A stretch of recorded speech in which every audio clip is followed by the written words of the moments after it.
Hello hi welcome back to my channel. ഞാൻ സഹീറ. അപ്പോൾ നമ്മൾ ഒരുപാട് വീഡിയോസ് ചെയ്തിട്ടുണ്ടെങ്കിലും ആദ്യമായിട്ടാണ് ഞാൻ ക്യാമറയുടെ മുന്നിലിരുന്നുകൊണ്ട് ഒരു വീഡിയോ ചെയ്യുന്നത്. അപ്പോൾ ബാക്ക്ഗ്രൗണ്ടിൽ ഒരുപാട് ആടിൻ്റെയും കുട്ടികളുടെ സൗണ്ടൊക്കെ കാണാം. ഇതാ ഇവിടെ ഒരാളുണ്ട്, രണ്ട് കുഞ്ഞ് ആട്ടിൻകുട്ടികളുണ്ട് കേട്ടോ എൻ്റെ അടുത്ത്. അപ്പോൾ അവരും ഇടയ്ക്കിടയ്ക്ക് കരയുന്ന സൗണ്ട് ചിലപ്പോൾ കയറി വരാൻ ചാൻസ് ഉണ്ട്. അത് ഇങ്ങനെ ബാക്ക്ഗ്രൗണ്ടിൽ സൗണ്ട് വരുന്നുള്ള ഒരു കാരണം കൊണ്ട് മാത്രമല്ല കേട്ടോ ഞാൻ ക്യാമറയുടെ മുന്നിൽ വരാൻ മടിച്ചിരുന്നത്. വന്നിരുന്ന് സംസാരിക്കാൻ എന്താണെന്നറിയില്ല, എനിക്കൊരുമാതിരി ചമ്മലും കാര്യങ്ങളൊക്കെ ആയിരുന്നു. പക്ഷേ എത്ര കാലമെന്ന് പറഞ്ഞിട്ടല്ലേ നമ്മളിങ്ങനെ പേടിച്ച് മാറിയിരിക്കുക. അപ്പോൾ എനിക്ക് തോന്നി ഇന്ന് എല്ലാ പേടിയും ഒഴിവാക്കി ക്യാമറയുടെ മുന്നിലങ്ങ് വരാം. അപ്പോൾ നമ്മളിന്ന് വന്നിട്ടുള്ളത്, നമ്മൾ മുമ്പ് നമ്മുടെ ചാനലിൽ ഒരു വീഡിയോ ചെയ്തിട്ടുണ്ടായിരുന്നല്ലോ, ഡിഷ് വാഷ് എങ്ങനെ വീട്ടിൽ തയ്യാറാക്കാമെന്നുള്ളത്.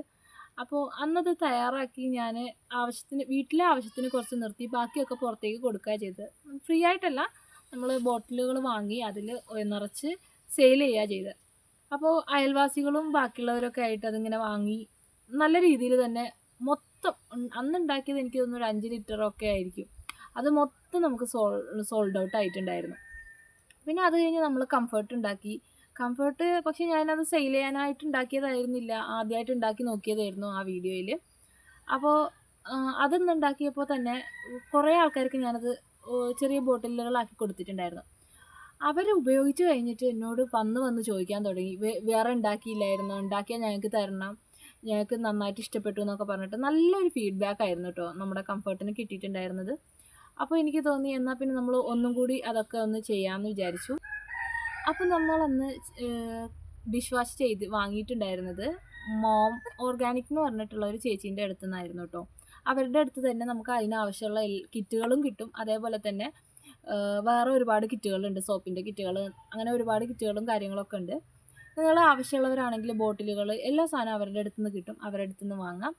അപ്പോൾ നമ്മൾ അവരുടെ അടുത്ത് നിന്ന് ഉള്ള ഡിഷ് വാഷ് വാങ്ങി ചെയ്ത് നല്ല ഒരു ഡിഷ് വാഷൊക്കെ ആയിരുന്നു കേട്ടോ. നല്ല ഫീഡ്ബാക്ക് ആയിരുന്നു. തീർന്നു കഴിഞ്ഞപ്പോൾ ഒരുപാട് പേര് അന്വേഷിച്ച് വന്നിട്ടൊക്കെ ഉണ്ടായിരുന്നു. അപ്പോൾ എനിക്ക് തോന്നി കുറച്ചുകൂടി ക്വാണ്ടിറ്റി കൂടുതലായിട്ട് ഇത്തവണ ഉണ്ടാക്കാമെന്ന്.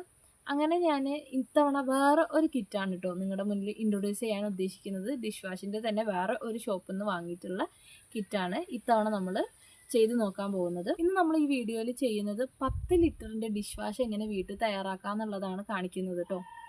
അപ്പോൾ ഈ ഡിഷ് വാഷിൻ്റെ കിറ്റ് ഞാൻ വാങ്ങിയിട്ടുള്ളത് പൈലറ്റ് സോപ്പ് കോർണർ എന്ന് പറയുന്ന ഒരു ഈങ്ങാപ്പുഴ കോഴിക്കോടുള്ള ഷോപ്പിൽ നിന്നാണ്. അപ്പോൾ അതെനിക്ക് എങ്ങനെയാണ് ഇവിടെ കിട്ടിയതെന്ന് വെച്ചാൽ, അവർ നിങ്ങൾ എവിടെയാണെങ്കിലും കുഴപ്പമില്ല, അവർ നിങ്ങൾക്ക് ഈ സാധനം നിങ്ങളുടെ വീട്ടിലെത്തിച്ച് തരും. അവരൊന്ന് കോൺടാക്റ്റ് ചെയ്യുകയാണെങ്കിൽ ഒരുപാട് കിറ്റുകളുടെ അവരുടെ അടുത്ത് വേറെ ഉണ്ട്. കംഫർട്ട് ഉണ്ട്, ഫ്ലോർ ക്ലീനർ ഉണ്ട്, ടോയ്ലറ്റ് ക്ലീനർ, അങ്ങനെ ഒരുപാട് കിറ്റുകൾ അവരുടെ അടുത്ത് അവൈലബിൾ ആണ്. നിങ്ങൾ അവരെ കോൺടാക്റ്റ് ചെയ്യുകയാണെങ്കിൽ അവർ നിങ്ങൾക്ക് ഇതൊക്കെ വീട്ടിൽ എത്തിച്ച് തരുന്നതായിരിക്കും.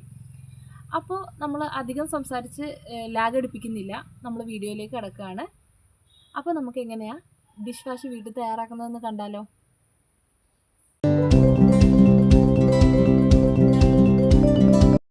അപ്പോൾ ദാ ഈ കിറ്റ് ഉപയോഗിച്ചിട്ടാണ് നമ്മളിന്ന് 10 ലിറ്ററിൻ്റെ ഡിഷ് വാഷ് ചെയ്തെടുക്കാൻ പോകുന്നത്.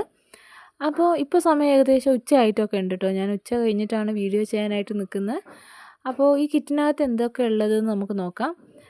ഈ കിറ്റിനകത്ത് ഇതേപോലെ ഒരു നോട്ടും പിന്നെ കുറച്ച് സ്മെല്ലും കളറും പിന്നെ 2 പാക്കറ്റിൽ വൈറ്റ് ഒരു പൗഡറും പിന്നെ ഇതേപോലെ ഫ്ലേക്സ് കണക്കിനിരിക്കുന്ന ഒരു പാക്കറ്റുമാണ് കേട്ടോ ഉള്ളത്. പിന്നെ ഇതിൻ്റെ കൂടെ തന്നെ 1 ലിറ്ററിൻ്റെ ഒരു ബ്ലാക്ക് കളർ സൊല്യൂഷൻ കൂടി കിട്ടുന്നുണ്ട്. ഇനിയൊരു കാര്യം പറയട്ടെ, നിങ്ങൾ ഇത് ചെയ്യുന്നതിന് മുമ്പ് മാസ്ക് ഒക്കെ ഇടുക, കുട്ടികളെയൊക്കെ ഒന്ന് മാറ്റി നിർത്തുക കേട്ടോ, കുട്ടികളുള്ളിടത്ത് വെച്ച് ചെയ്യണ്ട. അപ്പോൾ ഒരു ബക്കറ്റിൽ 4 ലിറ്റർ വെള്ളം എടുത്തിട്ട് അതിലേക്ക് വൈറ്റ് ഫ്ലേക്സ് കണക്കിനിരിക്കുന്ന സംഭവം നന്നായിട്ടൊന്ന് മിക്സ് ചെയ്ത് കൊടുക്കുക. ഈ സമയത്തൊക്കെ കെമിക്കലിൻ്റെ ഒരുമാതിരി സ്മെല്ല് ഇങ്ങനെ വന്നുകൊണ്ടിരിക്കും. അപ്പോൾ സ്മെല്ലൊക്കെ ബുദ്ധിമുട്ടുള്ളവരാണെങ്കിൽ മാക്സിമം ഇത് ചെയ്ത് നോക്കണ്ട കേട്ടോ, ഭയങ്കര സ്മെല്ലാണ്. പിന്നെ വീണ്ടും ഒരു ബക്കറ്റിൽ നമ്മൾ 4 ലിറ്റർ വെള്ളം എടുക്കുന്നുണ്ട്. അതിലേക്കാണ് നമ്മൾ ഈ 1 ലിറ്ററിൻ്റെ ഈ ബ്ലാക്ക് കളർ ലിക്വിഡ് മിക്സ് ചെയ്തെടുക്കേണ്ടത്. അതും നമ്മളൊരു വടി കൊണ്ട് നന്നായിട്ട് മിക്സ് ചെയ്തെടുക്കണം കേട്ടോ. ഈ സമയത്തൊക്കെ ഒരു മൂക്കിൽ ഒരുമാതിരി ഇറിറ്റേഷൻ തോന്നുന്ന രീതിയിലുള്ള സ്മെല്ലായിരിക്കും കേട്ടോ വരിക. അതാണ് ഞാൻ നിങ്ങളോട് മാസ്ക് ഇടുക പിന്നെ കുട്ടികളില്ലാത്തടത്ത് വെച്ച് ചെയ്യാൻ പറയാനുണ്ടായ കാര്യം. പിന്നെ ഇതിപ്പോൾ നന്നായിട്ട് മിക്സ് ചെയ്തിട്ടുണ്ട്. ഇനി നമ്മളിത് കുറച്ച് സമയത്തേക്ക് റെസ്റ്റ് ചെയ്യാൻ വെക്കുക. അപ്പോൾ ഒരു 7-8 മണിക്കൂർ റെസ്റ്റ് ചെയ്തതിൻ്റെ ശേഷം ഞാൻ പിറ്റേ ദിവസം എടുത്തുകൊണ്ട് വന്നിട്ടുണ്ട്. ഈ സമയത്ത് നമ്മൾ വേറൊരു മഗ്ഗിൽ ഒരു 750 ml വെള്ളം എടുക്കണം. അതിലേക്ക് ഇതിൻ്റെ കൂടെ കിട്ടിയ വൈറ്റ് പൗഡർ കണക്കിനിരിക്കുന്ന സംഭവം കൂടി മിക്സ് ചെയ്തെടുക്കുക കേട്ടോ. ഇത് മിക്സ് ചെയ്ത് കഴിയുമ്പോൾ ഇതിലേക്കാണ് നമ്മൾ സ്മെല്ലും കളറും ചേർത്തി കൊടുക്കേണ്ടത്. ഇപ്പോൾ നമ്മളിതിൽ സ്മെല്ല് ചേർത്തി കൊടുത്തിട്ടുണ്ട്. അത് മിക്സ് ചെയ്തതിലേക്ക് നമ്മളിതാ കളർ കൂടി ചേർത്തി കൊടുക്കുകയാണ്. അപ്പോൾ കറക്റ്റ് അളവിലുള്ള സാധനങ്ങളൊക്കെ ആയതുകൊണ്ട് ഒന്നും തന്നെ നമുക്ക് ബാക്കി വെക്കേണ്ട ആവശ്യമില്ല, മൊത്തത്തിൽ തന്നെ ചേർക്കാം. അപ്പോൾ കളറും കൂടി ചേർത്ത് നന്നായിട്ട് മിക്സ് ചെയ്ത് മാറ്റി വയ്ക്കുക. ഇനി എന്താണെന്ന് വെച്ചാൽ നമ്മൾ തലേന്ന് റെസ്റ്റ് ചെയ്യാൻ വെച്ചിരിക്കുന്ന 2 ബക്കറ്റും എടുത്ത് വന്നിട്ടുണ്ട്. എന്നിട്ട് നമ്മൾ വൈറ്റ് ബക്കറ്റിലേക്ക് റെഡ് ബക്കറ്റിൽ മിക്സ് ചെയ്ത് വെച്ചിരിക്കുന്ന സൊല്യൂഷനും കൂടി ചേർത്ത് ഒരു ബക്കറ്റിലൊഴിച്ച് രണ്ടും കൂടി മിക്സ് ചെയ്യുക. പിന്നെ അതിലേക്ക് നമ്മൾ മഗ്ഗിൽ മിക്സ് ചെയ്ത് വെച്ചിരിക്കുന്ന സൊല്യൂഷൻ കൂടി ചേർത്ത് മിക്സ് ചെയ്യുമ്പോഴത്തേക്ക് ഡിഷ് വാഷ് റെഡി ആയിട്ടുണ്ട്. നമ്മളിത് ബോട്ടിലിലേക്ക് മാറ്റിയിട്ട് വരാം കേട്ടോ. ഇതാ ഞാൻ കുറേ പ്രില്ലിൻ്റെ ബോട്ടിലുകളും പിന്നെ നമ്മൾ വാങ്ങിയിട്ടുള്ള ബോട്ടിലുകളൊക്കെ ഉണ്ടായിരുന്നു. അപ്പോൾ അതിലേക്കൊക്കെ നമ്മുടെ ഡിഷ് വാഷ് ഒഴിച്ച് വെച്ചിട്ടുണ്ട്. ഇനി ഇത് നമുക്ക് പുറത്ത് കൊടുക്കുകയാണെങ്കിൽ പുറത്തേക്ക് കൊടുക്കാം, അല്ലാണ്ട് വീട്ടിൽ തന്നെ ഉപയോഗിക്കാനാണെങ്കിൽ അങ്ങനെയാവാം. അപ്പോൾ എല്ലാവർക്കും വീഡിയോ മനസ്സിലായിട്ടുണ്ടെന്ന് വിചാരിക്കുന്നു, എങ്ങനെയാണ് ചെയ്യാമെന്നും മറ്റും. അപ്പോൾ എന്തായാലും പുതിയ വീഡിയോ ആയിട്ട് വീണ്ടും വരാം കേട്ടോ. Bye bye.